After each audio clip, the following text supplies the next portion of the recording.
Fala pessoal, boa tarde.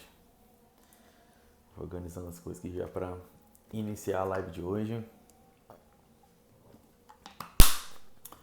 Bom, como vocês já sabem, o modelo da live é respondendo aqui as perguntas que vocês mandaram na caixinha de direct.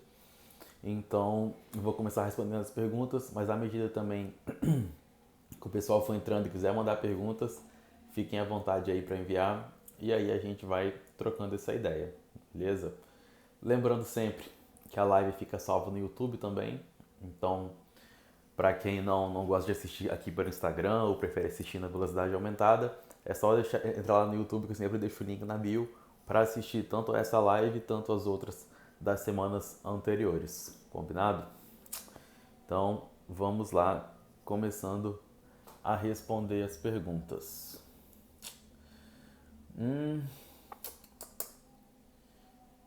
As pessoas perguntando do meu pré-treino aqui. Que pré-treino é esse que você usa? Tem algum bom para indicar? Pessoal, sendo bem sincero com vocês, assim, o pré-treino eu tomo realmente porque eu gosto. Então não tem nenhum grande benefício assim em estar utilizando o pré-treino. Então, principalmente os pré-treinos nacionais, de forma geral, o principal composto que vai estar contribuindo ali para a performance é a cafeína. Mas o que acontece é que um pré-treino desses dificilmente você vai conseguir encontrar por menos de R$ 100. Então, dependendo da sua condição, faz mais sentido você optar ou por tomar o café mesmo ou por comprar a cafeína em cápsula, que a cafeína em cápsula ela tem um custo-benefício melhor também e pensando na performance, isso seria o mais eficiente para você. Mas vamos supor, não, eu gosto de tomar alguma coisa, eu gosto de sentir a sensação de estar tomando pré-treino, que é o meu caso, por isso que eu tomo. Então, beleza, aí você pode ficar à vontade para utilizar e a gente tem sim algumas boas marcas. Então, eu gosto, por exemplo, bastante do Évora, da Integral Médica, e também do Horus, da Max Titanium. Então, os dois têm uma composição bem interessante, tem um pouquinho de betalanina também. Então, no geral, é isso. Mas, pensando em performance de modo geral, só a cafeína já seria o suficiente. O pré-treino realmente é mais indicado para quem gosta de tomar alguma coisa. Vamos lá. Manteiga ghee ou óleo de coco? Esse é o tipo de pergunta que literalmente tanto faz o que você vai escolher. Por quê? Porque a gente pode consumir tranquilamente na nossa alimentação uma certa porcentagem de gorduras saturadas. Isso não vai fazer mal nenhum. E quando a gente fala dos óleos para cozinhar, seja óleo de coco, manteiga ghee, azeite, etc., a gente já entende que vai ser uma quantidade pequena. Então a gente não pode usar esses óleos em uma quantidade grande. E sendo em quantidade pequena, literalmente tanto faz o que você vai utilizar. Então pode usar óleo de coco, pode usar manteiga ghee, azeite, o que você quiser. Particularmente eu costumo indicar mais o azeite, pela composição e tal, mas como eu disse, é uma coisa que não faz muita diferença. Nas últimas semanas teve uma discussão aqui no Instagram, né, do pessoal comentando sobre manteiga e margarina, que a margarina poderia ser melhor por conta de alguns estudos que apresentaram e tal, mas na prática isso também não importa, porque os dois você vai utilizar pouco, você vai utilizar no máximo 10 gramas por dia ali, então você pode utilizar tanto a manteiga, tanto a margarina. O mais importante para você ter saúde, para você ter resultado, é que isso esteja dentro de um cálculo e que você tenha um bom consumo de frutas, de legumes, de vegetais, que isso vai exercer sim o efeito protetor, o efeito de saúde, que vai ser muito mais importante do que você se preocupar em utilizar ou manteiga ghee, ou óleo de coco, ou azeite, enfim, porque como eu disse, esses óleos precisam ser usados em uma quantidade baixa, você não pode utilizar em uma quantidade alta e uma quantidade pequena, independente do que você utilizar, é bem tolerável e não traz nenhum malefício à saúde. Então não precisa ter essa preocupação, até porque o óleo de coco não tem um gosto muito bom e a manteiga ghee costuma ser mais cara também. Então você pode trocar pelo azeite tranquilamente, sem se preocupar.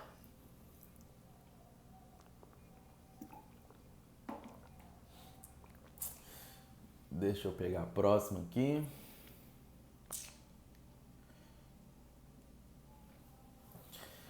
Como deve ser feita a progressão de carga? É uma boa pergunta. Então vamos lá. A progressão de carga, a gente tem dois conceitos aí, que é tanto a progressão pensando no treinamento ao longo dos anos, então ao longo do tempo você precisa aumentar a sobrecarga do treino, pode ser pelo número de repetições, o número de séries ou propriamente a carga propriamente dita. Acredito que a pergunta tenha sido em relação à carga. Então, né, como deve ser feita a progressão de carga? Primeiro a gente precisa entender a importância de fazer a progressão de carga. Então, por que você fazer a progressão de carga é tão importante? Porque a carga, ela é uma das variáveis de treinamento de força que não tem limite para você atingir. Então, quando a gente fala do número de séries e o número de repetições, a gente tem um limite ali por conta do tempo. Porque, né, caso a gente fosse desprezar a carga, à medida que a pessoa fosse mais avançada no treinamento, mais tempo ela precisaria ficar na academia para conseguir bater o número de séries. Então seria uma coisa até inviável, que à medida que aquela pessoa fosse evoluindo, ela precisaria de 2, 3 horas na academia para conseguir bater o número de séries propostas para ela. Então a carga é uma variável assim, que a gente pode aumentar infinitamente ao longo dos anos, né? Claro que dentro de um limite fisiológico, mas a gente tem uma grande margem para aumentar e ela é muito importante para o ganho de força. E à medida que a gente consegue ganhar força também, a gente consegue criar um estímulo mais qualificado para a hipertrofia. E aí, como é que a gente vai fazer isso? Primeiro, a gente precisa fazer isso com segurança. Então, é muito importante que a progressão de carga seja feita a partir do momento que você já tem um bom domínio da técnica do exercício. Então, você dominou a técnica, você sabe ali como você deve se posicionar, como você deve entrar no exercício, quais são os pontos que você precisa ficar atento. E aí sim, você vai começar a fazer a progressão de carga. Falando de exercícios livres, como é que essa progressão é feita? É feita com pesos pequenos. Então você vai subir de 1 em 1 kg, de 2 em 2 quilos, que pode parecer pouco, mas ao longo dos anos, ao longo dos meses, isso vai se transformar em muito. E realmente é um trabalho de formiguinha. Então é toda semana, a cada 15 dias, você tentar subir um pouquinho mais o peso ali e ir dificultando. Então, nos pesos livres, você vai utilizar as anilhas pequenas, e nas máquinas, aquela regulagem que você tem de 1,25, de 2,5, de 5 e tal, você também precisa utilizar para ir subindo gradativamente as cargas de treinamento. Em alguns exercícios, como por exemplo o stiff, você pode encontrar dificuldade em subir a carga mesmo utilizando essa estratégia de subir em 1 quilo. E aí existem algumas gambiarras que a gente pode fazer para estar quebrando aí esse platô. Então você pega uma caneleira, por exemplo, e envolve no meio da barra. Então, ao invés de você adicionar 1 kg de cada lado, você pode adicionar ali meio quilo ou 1 kg só no meio da barra. Que aí isso também vai fazer com que você consiga progredir carga. Um outro fator muito importante é a periodização de treino, porque a gente não consegue progredir carga também infinitamente de modo linear.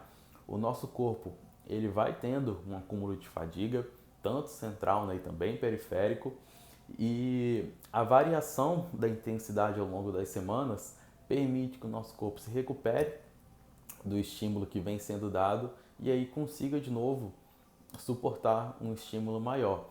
Então, você variar as zonas de repetições durante as semanas de treinamento é importante para você conseguir continuar progredindo carga com qualidade. Porque o que vai acontecer? Às vezes a pessoa, mesmo tentando progredir, fazendo essas estratégias que eu comentei, ela não vai conseguir. E aí o problema não é nem mesmo porque ela não tem mais força, porque ela está cansada. Então ela precisa de uma semana regenerativa, precisa de uma semana treinando um pouco mais leve para depois voltar a progredir carga. E por isso que a periodização é tão importante assim. E aí a gente fazendo a periodização, a gente não tem essa necessidade também de ficar trocando treino a cada 30 dias ou enfim, toda semana, a cada 15 dias, não. Porque com a mesma ordem de exercícios, então com os mesmos exercícios, a gente consegue trabalhar com uma série de estímulos diferentes e conseguir e fazer com que a pessoa consiga extrair o máximo de cada exercício. Porque o treino bom não é aquele treino que a pessoa faz muito de exercício, que ela faz esgotado, que ela sai extremamente esgotada, não. O treino bom é o treino que a pessoa consegue aproveitar ao máximo cada exercício, cada repetição, cada série. É isso que vai ser o diferencial e é isso que vai fazer a pessoa progredir no treino e ter resultados aí no longo prazo, beleza? Deixa eu ligar o ar. Ficou calor aqui.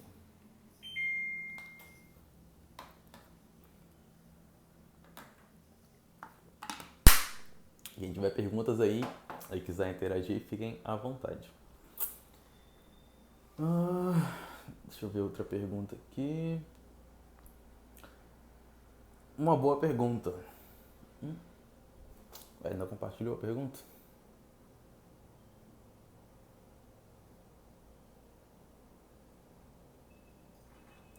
Bom, a pergunta não quer compartilhar, mas a pergunta é: por que intervalos longos são melhores? E aí, essa é uma pergunta que faz bastante sentido, é uma boa pergunta e até é interessante porque a gente consegue conectar com a pergunta anterior da progressão de carga.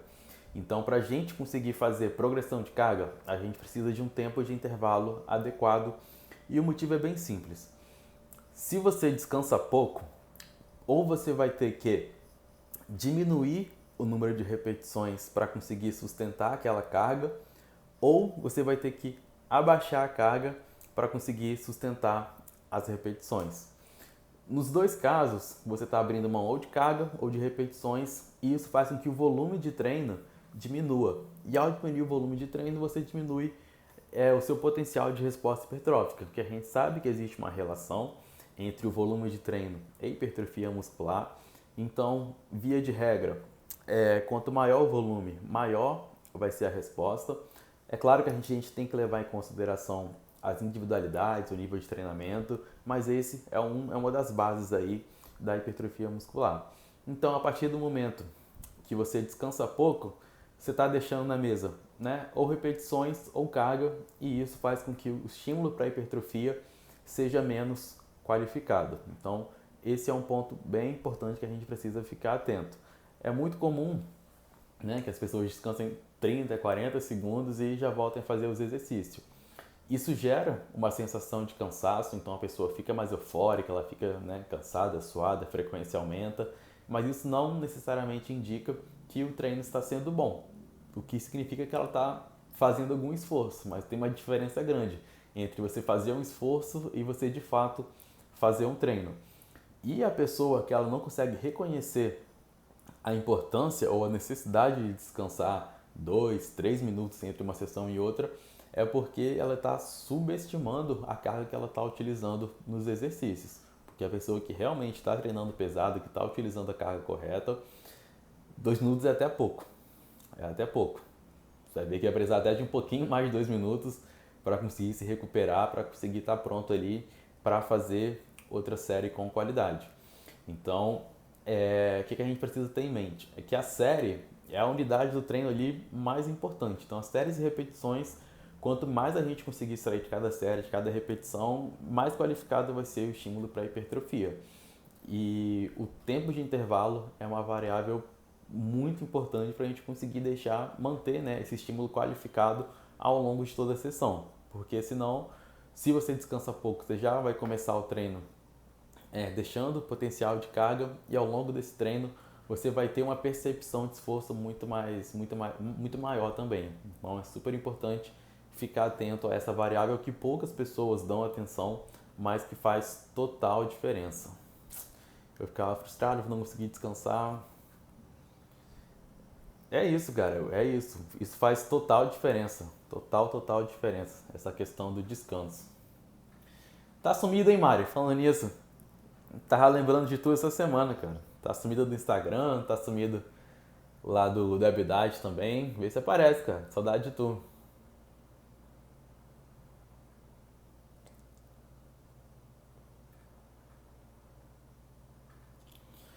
Vamos lá, a pergunta que chegou agora é do Igor aqui. A importância de exercícios calistênicos como barra fixa e flexão para hipertrofia. Eles não têm, assim, nada muito diferente de um exercício tradicional. A grande questão é que normalmente os exercícios, né, com peso corporal requer uma maior força. Então, normalmente exercícios iniciantes não conseguem realizar nenhuma barra e poucas flexões. Então, a gente precisa fazer um trabalho primeiro para desenvolver força, para desenvolver estabilidade, para aprender a movimentação das escápulas que tu conhece bem. Então, depois do primeiro momento, onde a gente ensina isso tudo e consolida, a gente pode ir para os exercícios calistênicos. Mas eles serão contabilizados como volume natural do treino mesmo, como se fosse qualquer outro exercício, tá? Então, é isso.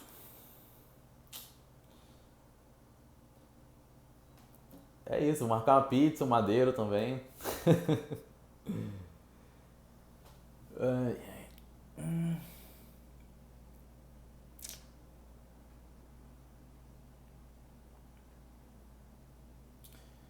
vamos lá.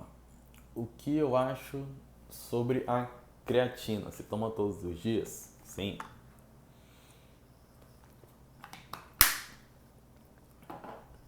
A creatina é um suplemento excelente. Então, tanto pensando em eficácia e segurança, é um dos melhores suplementos que a gente tem. E é muito bom para ganho de força, para hipertrofia. Até no processo de emagrecimento também é importante para a gente conseguir manter uma boa intensidade durante os treinos e não perder massa muscular. Então, um dos principais fatores para emagrecer sem perder massa muscular é você manter uma boa intensidade de treino, você manter uma boa carga. Então, para isso, a creatina ajuda bastante. E deve tomar todos os dias, preferencialmente após alguma refeição, né, junto com carboidrato, proteína e tal. E todos os dias, mesmo em dias sem treino, deve tomar a creatina, beleza?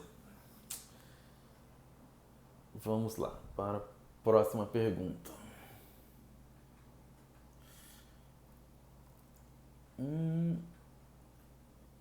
Uma pergunta estranha. Ricota tem caseína? De verdade eu não sei, mas eu acho que não. Eu acho que no processo ali de fabricação do leite, né, você tem a extração de uma parte que é feito o soro do leite, que faz o whey protein, né, tem o leite propriamente dito, mas a ricota, se não me engano, é uma porção, é uma parte ali da preparação que não tem caseína. Mas essa aí eu vou ficar devendo uma resposta melhor, eu vou ter que pesquisar para dizer com certeza, mas eu acho que não tem.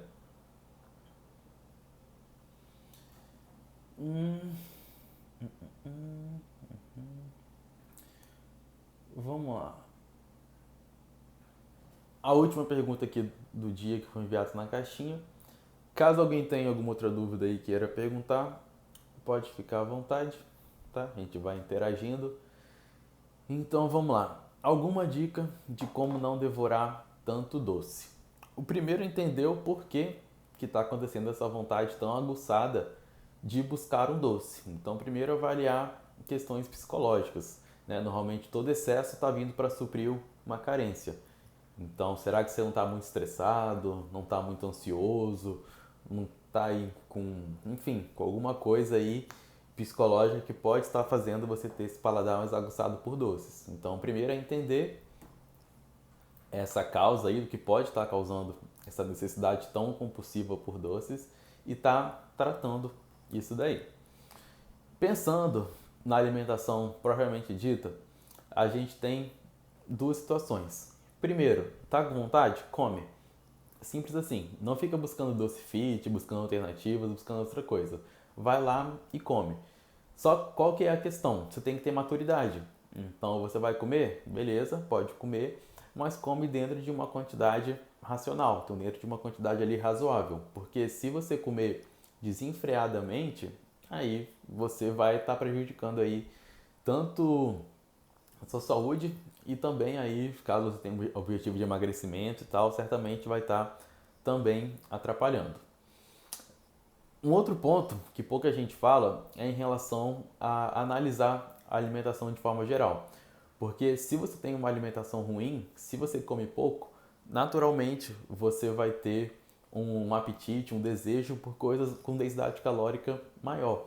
Então você precisa ajustar a base da sua alimentação, você precisa de fato comer bem para você ficar saciado. E aí quando você fica saciado, você naturalmente vai ter um desejo menor por doces e também quando você começar a comer, você vai comer numa quantidade controlada. Então, um dos erros mais comuns que eu encontro no consultório são pessoas que comem pouco. Então, falando de comida de verdade mesmo, de arroz, feijão, de frutas, de legumes, etc. Comem uma quantidade extremamente baixa mas fica beliscando ao longo do dia inteiro. Então belisca biscoito, alimentos que parecem ser, né, saudáveis, mas não são tão saudáveis assim, ainda são calóricos, como pasta de amendoim ou aqueles cookiezinhos de saquinho e tal. E aí a pessoa vai comendo isso ao longo do dia e são porções relativamente pequenas, mas as calorias dessas porções são altas. Então é uma caloria que a pessoa vai consumindo ali ao longo do dia e ela nem percebe. E aí são alimentos também baixíssimos em fibras, então ela come e não vai ficar saciada, porque não tem fibra, não tem proteína, normalmente é carboidrato e um pouco de gordura. Então, organizar a base da alimentação é essencial para conseguir lidar com essa questão de comer doce. Porque a partir do momento que você organiza a base, você tem um bom aporte ali de frutas, de vegetais, de fibras, de proteína, a sua saciedade naturalmente vai ficar mais controlada. Então você vai sentir menos fome e aí você consegue inserir os doces de maneira inteligente, né? E também em quantidades controladas e você não vai extrapolar na quantidade que é o principal vilão. Então, o vilão não é você comer o doce, é você comer grandes quantidades de doce numa frequência muito alta.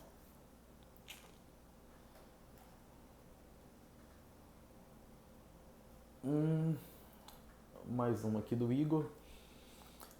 Existem estratégias para conseguir aumentar o apetite sem utilização de remédios? Tá difícil comer aí, Igor? Cara, via de regra, a partir do momento que você aumenta a quantidade de exercício, você aumenta o volume de treino, realmente o apetite tende a aumentar. Então isso é natural. Você vai treinar mais, vai se exercitar mais, você vai ter uma demanda energética maior, o seu apetite aumenta. Só que chega uma fase, quando a gente fala de dieta para hipertrofia, que realmente fica difícil comer. Então quando a gente fala a parte ali de 3.500, 4.000 calorias para cima, o apetite realmente começa a ficar bem começa a ficar bem difícil a gente conseguir ingerir todas as calorias e aí a gente pode optar por refeições líquidas, né? Que a gente consegue estar ingerindo ali com uma facilidade maior e facilita tanto o processo de digestão, porque o esvaziamento gástrico é mais rápido, e aí a gente consegue, né, bater ali a meta de calorias. E uma outra estratégia também, que aí para pessoas um pouquinho mais avançadas, é estar sujando a dieta. Então, se o cara ali já sabe treinar bem, já faz direitinho os aeróbicos, está tudo em dia, e a base da dieta dele é boa, tem um bom consumo de frutas, de legumes, ele pode tá complementando essas energias do gasto calórico dele com algumas calorias livres semanais. Então a gente pode estipular uma quantidade de calorias, como por exemplo 2, 3.000 calorias livres e distribuir isso ao longo da semana em 2, 3 refeições, que isso também contribui para a gente conseguir fazer o superávit calórico e facilita, né? Porque chega uma hora que realmente comer 300, 400 gramas de arroz 2, 3 vezes por dia fica muito pesado.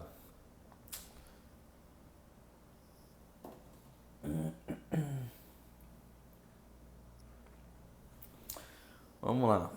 Ana, quanto tempo? Tudo bem? Quais os alimentos ricos em probióticos? Alimento rico, rico mesmo, são poucos. Então, normalmente os alimentos fermentados, né? Então, leite, os próprios iogurtes também, kefir, você costuma ter uma quantidade boa não, uma quantidade interessante ali de probiótico. Mas pensando aí em grandes quantidades mesmo, o ideal seria você suplementar. Mas tem que avaliar a necessidade de suplementar, porque poucas vezes quando que a saúde intestinal está ruim, a solução é você suplementar probiótico. Você precisa entender o porquê que aquela saúde intestinal está comprometida. E quando a gente fala de probióticos, a gente fala de bactérias. Então, se a gente pega o intestino que está num ambiente ruim, já está com uma desbiose, já tem uma predominância de bactérias ruins, e coloca lá outras bactérias, por mais que essas bactérias sejam boas, né, por elas estarem em um ambiente ruim, elas podem fazer mal ao hospedeiro. Então a gente precisa entender o que está acontecendo com aquela microbiota. E aí você ajustar primeiro a alimentação, o estilo de vida, fatores que podem estar contribuindo para a piora da microbiota, como estresse, álcool, excesso de açúcar, excesso de processados, carência de fibras. Normalmente a gente ajustando tudo isso já tem uma boa melhora da saúde intestinal. E aí isso já seria o suficiente. Mas se mesmo assim, após verificar isso tudo, ajustar isso tudo, ainda a saúde intestinal estiver ruim, aí sim pode se cogitar suplementar algum probiótico, alguma cepa específica para estar melhorando. Mas via de regra, essa não é a primeira conduta para melhorar a saúde intestinal. E em alguns casos pode até piorar. Então, às vezes a pessoa usa o probiótico, fica com diarreia ou fica constipado e não sabe por quê. Então é porque não ajustou primeiro a saúde intestinal. E um outro ponto muito importante também é a água. A água é uma coisa extremamente simples, extremamente básica, mas que muita gente negligencia e que é extremamente importante para ter uma boa saúde intestinal.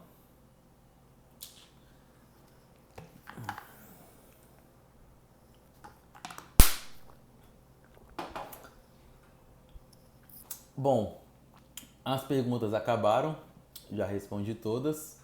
Alguém quer perguntar mais alguma coisa? Se não, vou estar finalizando aí. Hoje foi a terceira live. As lives ficam salvas no YouTube. Nada, obrigado você. As lives ficam salvas no YouTube, então quem preferir assistir em velocidade aumentada, fica salvo lá. Então a live 1 tá lá, a live 2 e hoje à tarde vou subir essa live de agora também, beleza? Obrigado a todos aí que participaram, que enviaram perguntas, que assistiram. A gente vai se falando e qualquer coisa mais aí que queira trocar ideia, é só me chamar no direct, tá bom? Abração aí e boa terça para vocês. Até mais.